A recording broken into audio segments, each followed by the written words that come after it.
प्रकारची आता निवडणूक आयोगाने आता काय सांगणार SIR राज्यामध्ये लागू करणार का? आणि SIR लागू झालं तर तुमचा त्याला आम्ही पाठिंबा एकच असणार का? सांगितलेलं आहे की आम्ही स्पष्टपणे सांगितलेलं आहे की विधानसभेचा जो गोंधळ होता तो घेऊन तुम्ही आता स्थानिक स्वराज्य संस्थांना जाताय तो दुरुस्त झाला पाहिजे.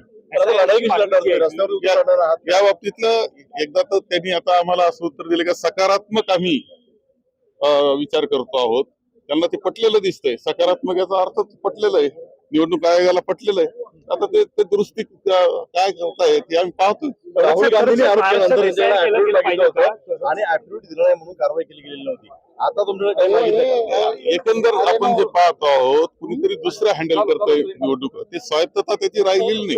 कुणीतरी दुसरं हँडल करतंय आणि त्याच्या निर्देशाप्रमाणे हे आयोग चाललेले आहेत असं दिसून येते दुर्दैवानं.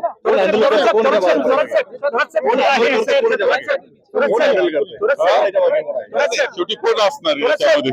इथं स्पष्ट आरोप आमच्या वडेट्टीवारांनी सुद्धा केला. स्पष्टपणे दिसत आहे याच्यामध्ये की सत्ताधारी त्याच्यामध्ये भाग घेत आहेत. त्याशिवाय हे होणं शक्य नाही. भूमिका काय ठरवली तुम्ही? आता सगळे पक्ष राज ठाकरे तुमच्या सोबत आहेत, ठाकरे आहेत. याच्यात विषय कोणाचा एका पक्षाचा नाहीये.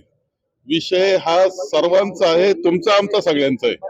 जर ती निवडणूक ही निकोप राहिली नाही की जी पाया असते लोकशाहीचा, ती जर निकोप राहिली नाही तर तुमच्या मीडियाला सुद्धा अडचणच आहे. माझं मत असं आहे की हा तुमचा आमचा सगळ्या जनतेचा प्रश्न आहे.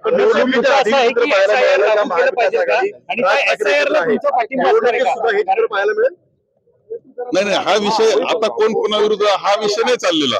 निवडणूक निकोप लोकशाहीच्या प्रक्रियेचा तो भाग आहे.